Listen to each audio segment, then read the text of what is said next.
Bonjour peuple de Dieu, c'est le pasteur Jérémia, aussi connu sous le nom de pasteur Loïc. Nous voulons écouter la parole de Dieu pour la semaine, mais avant que nous ne commencions, nous allons d'abord dire une parole de prière. Alors en signe de révérence à notre Père Céleste, baissons nos têtes et prions ensemble. Père éternel, Dieu de gloire, Roi des rois, Seigneur des seigneurs, Abba Père, Dieu tout-puissant, sois élevé, sois glorifié, sois magnifié, sois exalté. Venons encore te dire merci, merci pour ces moments, merci de nous avoir encore amenés dans ta présence. Nous venons prier et recommander encore, Seigneur, l'air, l'atmosphère en nous et tout autour de nous. Seigneur, en tes mains, nous libérons encore, Seigneur, mon Dieu, Père, toutes choses, Seigneur, de toute influence maléfique, de toute œuvre démoniaque, de tout ce qui n'est pas de toi, au nom de Jésus-Christ. Et nous venons nous lever contre toute principalité des ténèbres, contre tout esprit méchant dans les lieux célestes, contre tout maître de ce monde obscur, contre toute puissance des ténèbres, nous les lions et les renvoyons dans les gouffres de l'enfer. Une fois pour tout au nom de Christ, nous proclamons que Jésus-Christ est Seigneur, à la gloire de Dieu le Père. Seigneur, merci. Nous prions que tu nous amènes encore dans la profondeur de la révélation de ta parole. Que, Seigneur, ton nom soit élevé et glorifié à jamais. Au nom de Jésus-Christ. Amen. Alors nous allons prendre notre passage des Saintes Écritures dans le livre de Genèse chapitre 39, versets 7 à 15 et versets 19 à 20. Alors nous lisons la parole de Dieu dans le livre de Genèse chapitre 39, versets 7 à 15 versets 19 à 20 au nom de Jésus-Christ.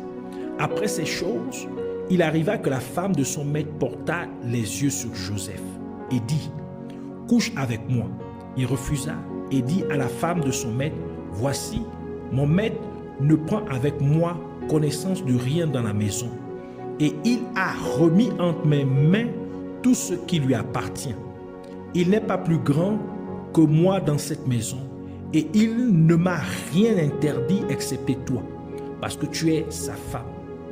Comment ferais-je un aussi grand mal et pécherais-je contre Dieu? » Quoi qu'elle parlât tous les jours à Joseph, il refusa de coucher auprès d'elle, d'être avec elle. Un jour qu'il était entré dans la maison pour faire son ouvrage et qu'il n'y avait là aucun des gens de la maison, elle le saisit par son vêtement en disant « Couche avec moi ». Il lui laissa son vêtement dans la main et s'enfuit au dehors. Lorsqu'elle vit qu'il lui avait laissé son vêtement dans la main et qu'il s'était enfui dehors, elle appela les gens de sa maison et leur dit « Voyez, il nous a amené un Hébreu pour se jouer de nous. Cet homme est venu vers moi pour coucher avec moi, mais j'ai crié à haute voix. Et quand il a entendu que j'élevais la voix et que je criais, il a laissé son vêtement à côté de moi et s'est enfui dehors. » Verset 19. Après avoir entendu les paroles de sa femme, qui lui disait « Voilà ce que m'a fait ton esclave, le maître de Joseph, c'est-à-dire Potiphar, fut enflammé de colère. Il prit Joseph et le mit dans la prison, dans le lieu où les prisonniers du roi étaient enfermés. Il fut là en prison. » Que le Seigneur bénisse sa parole, qu'elle vienne pleine de révélation, de gloire, de bénédiction et de vie au nom de Jésus-Christ. Alors, nous voulons continuer dans l'enseignement que nous avons commencé, nous avons entamé la semaine dernière, c'est-à-dire le triangle maléfique des sorciers. La semaine dernière, le Seigneur s'est focalisé sur Sisera. Aujourd'hui, le Seigneur voudrait mettre un accent sur la calomnie. Donc, le triangle maléfique est un outil, est l'outil le plus préféré, est l'outil préféré des sorciers. Car les sorciers aiment s'étendre pour qu'il y ait des sorciers dans tous les domaines de la société humaine. Et les sorciers aiment aussi se développer en opérant tout en étant complètement déguisés, cachés, afin que les gens autour ne connaissent pas leur vrai visage ou leur vraie personnalité, qu'ils soient des sorciers Et les sorciers aiment s'accaparer ou posséder des personnes, des choses et des lieux. C'est ici le triangle maléfique des sorciers. Donc, s'étendre, se développer et s'accaparer. Parmi les 70 stratégies de Satan, il y en a 2 particulièrement qui se rapportent au triangle maléfique des sorciers. Et ces 2 stratégies sont la calomnie et l'agression. Si Satan veut neutraliser quelqu'un et qu'il ne réussit pas, Satan passera à un autre niveau d'attaque contre la personne en déployant le triangle maléfique des sorciers contre une telle personne. Et beaucoup de gens, sinon la plupart des gens, sont victimes du triangle maléfique des sorciers. C'est pourquoi la parole de Dieu dit dans 1 Pierre chapitre 5 verset 8 qui dit « Soyez sobres, veillez, votre adversaire, le diable, rôde comme un lion rugissant, cherchant qui il dévorera. » Alors, parlons un peu plus de la calomnie. La calomnie est définie comme l'action de faire des déclarations fausses et diffamatoires à l'égard d'une personne dans le but de nuire à sa réputation. Parfois, il y a des gens qui étaient proches de vous, avec qui vous vous entendiez très bien. Mais à un certain moment, c'est-à-dire soudainement, vous remarquerez peut-être qu'ils cessent d'interagir avec vous, au point qu'ils peuvent même disparaître de votre environnement, sans vous donner la moindre explication. Ils resteraient tout simplement de leur côté, loin de vous. La plupart du temps, une telle réaction est due au fait que vous avez été victime des calomnies des sorciers. Et c'est en fait une implémentation très courante du triangle maléfique des sorciers pour s'accaparer de vous. Car les sorciers ont réussi à déployer auprès de vos proches. Et ils se sont développés avec succès en cachant leur véritable identité et leur véritable intention aux personnes qui vous sont proches, du fait qu'ils ont réussi à gagner leur confiance. Et enfin, ils ont également réussi à s'emparer ou à posséder les personnes proches de vous. Et du coup, ces personnes qui étaient proches de vous ne vous font plus confiance. Donc, elles font tout leur possible pour rester loin de vous. Vous pouvez dire ou penser en vous-même que vous ne vous souciez point du fait que les gens ne veulent plus interagir avec vous. Et une telle attitude serait principalement due au fait que vous ne parvenez pas à comprendre la situation dans son ensemble. Car dans votre parcours de vie, Dieu a placé certaines personnes pour vous assister afin que vous puissiez mener à bien votre parcours de vie sur terre. Par conséquent, ces personnes sont des ressources précieuses pour votre succès dans la vie. Si ces personnes ne sont pas là au moment et à l'endroit désigné par Dieu, que Dieu a fixé pour vous, si ces personnes, si vous allez certainement, si ces personnes ne sont pas là, vous allez certainement avoir plus de peine dans la vie. Et très probablement, vous ne parviendrez pas à réaliser ce que Dieu vous a appelé à faire sur la face de la terre pendant votre vie terrestre. Et le royaume des ténèbres connaît très bien ce principe de vie qui a été établi par Dieu. C'est pourquoi Satan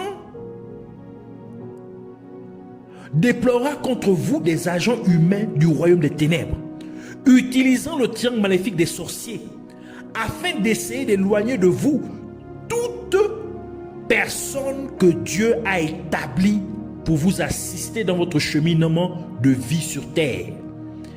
Ce principe de vie est vrai pour chaque être humain sur terre. Jésus-Christ lui-même, tout en étant physiquement sur terre, eut besoin d'aide. Et Dieu le Père avait établi les mages qui venaient de l'Orient à Bethléem Et ils offrirent à l'enfant Jésus des cadeaux tels que l'or. Et cela était d'une grande aide parce que Marie et Joseph n'avaient pas beaucoup d'argent à cette époque. Matthieu chapitre 2, verset 1 et verset 11 qui dit: Jésus était né à Bethléem en Judée, au temps du roi Hérode. Voici des mages d'Orient arrivèrent à Jérusalem. Verset 11. Ils entrèrent dans la maison, virent le petit enfant avec Marie, sa mère, se prosternèrent et l'adorèrent. Ils offrirent ensuite leur trésor et lui offrirent en présent de l'or, de l'encens et de la myrrhe. Un autre exemple encore plus approprié est dans notre texte principal.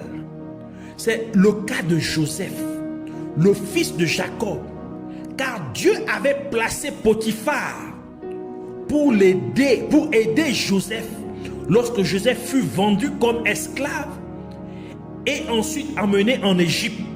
Et Potiphar fit de Joseph l'intendant de sa maison et de tout ce qu'il possédait, comme le déclare Genèse chapitre 39 verset 1 et verset 4 qui dit: on fit descendre Joseph en Égypte, et Potiphar, officier de Pharaon, chef des gardes égyptiens, l'acheta des Ismaélites qu'il y avait fait descendre.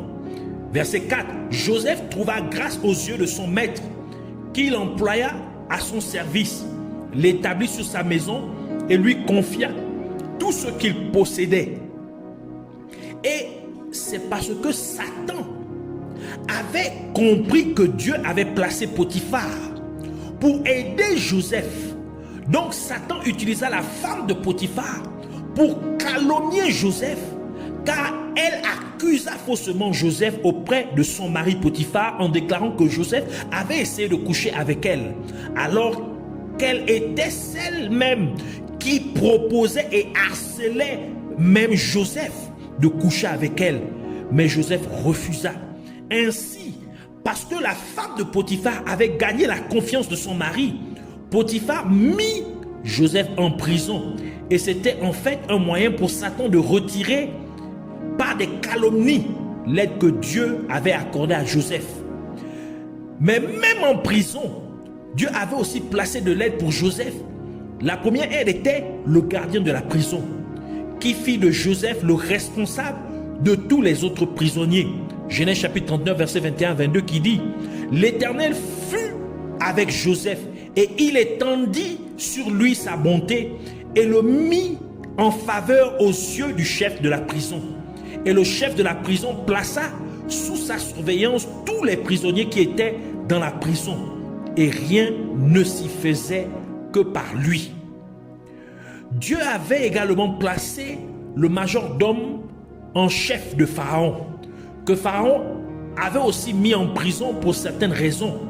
Et Joseph interpréta le rêve du majordome en chef de Pharaon, et l'interprétation s'est avérée vraie, car Pharaon rétablit le majordome en chef dans sa position. Et c'est le même majordome en chef qui parla à Pharaon de Joseph, de telle sorte que Pharaon appela Joseph pour interpréter les rêves que Pharaon avait rêvés. Et en conséquence, Joseph fut promu par Pharaon, commandant en second de tout le royaume d'Égypte. Genèse chapitre 40, versets 1 à 3 et versets 20 à 22, qui dit ceci: après ces choses, il arriva que les chansons et le panetier du roi d'Égypte offensèrent leur maître, le roi d'Égypte. Pharaon fut irrité contre ces deux officiers, le chef des échansons et le chef des panetiers, et il les fit mettre dans la maison du chef des gardes, dans la prison, dans le lieu où Joseph était enfermé. Verset 20. Le troisième jour, jour de la naissance de Pharaon, il fit un festin à tous ses serviteurs, et il éleva la tête du chef des échansons et la tête du chef des panetiers au milieu de ses serviteurs. Il rétablit le chef des échansons dans sa charge des chansons pour qu'il mît la coupe dans la main de Pharaon. Mais il fit pendre le chef des panetiers, selon l'explication que Joseph leur avait donnée. Genèse chapitre 41, versets 8 à 14 et versets 39 à 41 qui dit: le matin, Pharaon eut l'esprit agité et il fit appeler tous les magiciens et tous les sages de l'Égypte. Il leur raconta ses songes, mais personne ne put les expliquer à Pharaon. Alors le chef des échansons prit la parole et dit à Pharaon: je vais rappeler aujourd'hui le souvenir de ma faute. Pharaon s'était irrité contre ses serviteurs et il m'avait fait mettre en prison dans la maison du chef des gardes, moi et le chef des panetiers. Nous eûmes l'un et l'autre un songe dans une même nuit, et chacun de nous reçut une explication en rapport avec le songe qu'il avait eu. Et il y avait là avec nous un jeune hébreu esclave du chef des gardes. Nous lui racontâmes nos songes et il nous les expliqua. Les choses sont arrivées selon l'explication qu'il nous avait donnée. Pharaon me rétablit dans ma charge et il fit pendre le chef des panetiers. Pharaon fit appeler Joseph. On le fit sortir en hâte de prison. Il se rasa, changea de vêtements et se rendit vers Pharaon. Verset 39. Et Pharaon dit à Joseph: puisque Dieu t'a fait connaître toutes ces choses, il n'y a personne qui soit aussi intelligent et aussi sage que toi. Je t'établis sur ma maison et tout mon peuple obéira à tes ordres. Le trône seul m'élèvera au-dessus de toi. Pharaon dit à Joseph: vois, je te donne le commandement de tout le pays d'Égypte. C'est donc un bon exemple de l'importance particulière qu'ont les personnes que Dieu place sur votre chemin pour vous aider à mener à bien votre séjour sur terre. Et c'est aussi un bon exemple de la façon dont le royaume des ténèbres utilise le triangle maléfique des sorciers à travers les calomnies afin d'essayer d'ôter toutes les personnes que Dieu a établies pour vous aider dans votre cheminement de vie sur terre. L'une des principales cibles du triangle maléfique des sorciers à travers les calomnies sont les hommes et les femmes de Dieu. C'est-à-dire ceux qui sont en première ligne d'action pour le royaume de Dieu. Par exemple, en tant que pasteur, un des membres de votre église, que nous allons appeler église A, peut commencer à développer une maladie.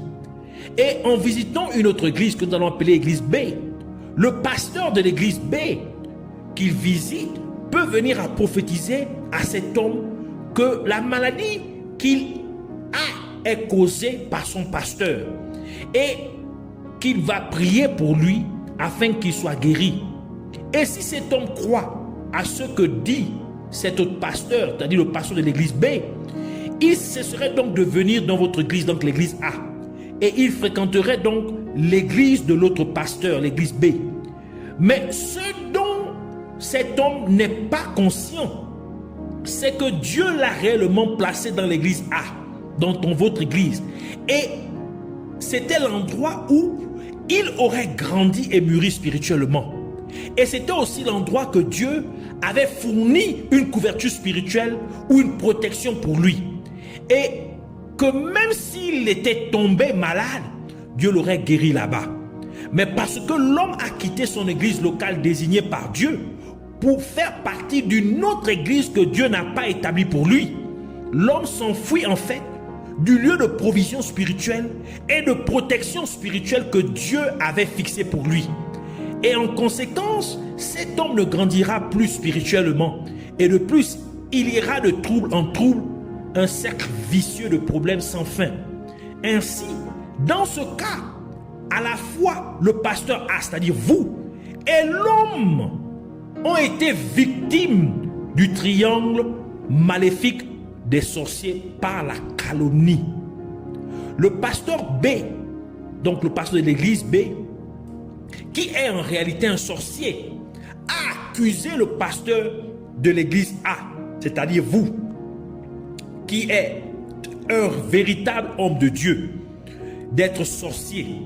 Cela nous dit que lorsque le royaume des ténèbres utilise le triangle maléfique des sorciers à travers la calomnie, les sorciers accusent généralement à tort d'autres personnes innocentes de mauvaises choses que eux-mêmes, les sorciers, commettent. Ainsi, à travers ce triangle maléfique de sorciers, le royaume des ténèbres prive de nombreuses églises locales des ressources humaines que Dieu a fixées pour ces églises locales. Par conséquent, l'église locale est à court d'aides précieuses que Dieu lui avait fournies. Et le royaume des ténèbres peut même aller plus loin en remplaçant ces personnes de valeur par d'autres agents humains du royaume des ténèbres afin de nuire davantage à l'église locale, afin que l'église locale et tous ses membres soient complètement capturés ou possédés par les sorciers. Alors que les personnes de valeur établies par Dieu pour cette église locale particulière seraient désorientées de leur cheminement spirituel et par conséquent, elles stagneraient dans leur vie, dans la vie et dans leur foi et pourraient même reculer dans leur foi. Elles échoueraient donc d'accomplir leur destin ou mandat donné par Dieu sur terre. C'est en fait ce qui est arrivé au roi Salomon, qui fut dérouté dans sa vieillesse par les nombreuses femmes et concubines qu'il avait, car elles étaient des adoratrices d'idoles, et elles détournaient le cœur du roi Salomon afin qu'il construise des autels pour adorer de faux dieux. Et cela irrita Dieu, qui divisa plus tard le royaume d'Israël en deux royaumes, le royaume sud et le royaume du nord. Le royaume du sud et le royaume du nord. Lui enlevant 10 tribus d'Israël afin que les descendants de Salomon ne régnèrent que sur 2 tribus d'Israël.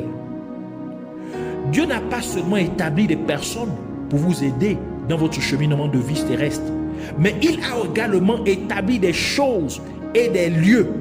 Par exemple, Dieu ordonna aux oiseaux, c'est-à-dire les corbeaux, de nourrir son serviteur Élie quand il y eut une rude sécheresse en Israël.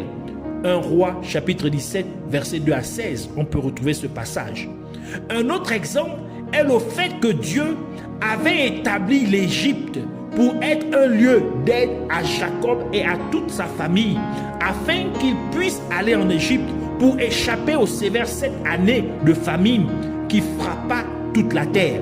Et encore une fois, Dieu avait établi l'Égypte comme lieu de refuge pour Jésus alors qu'il était encore enfant, afin que Marie et Joseph puissent trouver refuge en Égypte lorsqu'Hérode voulait tuer Jésus-Christ alors qu'il était encore enfant.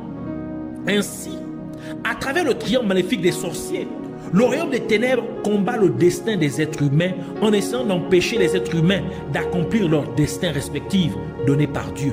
C'est en fait essayer d'empêcher l'étoile de chaque être humain de briller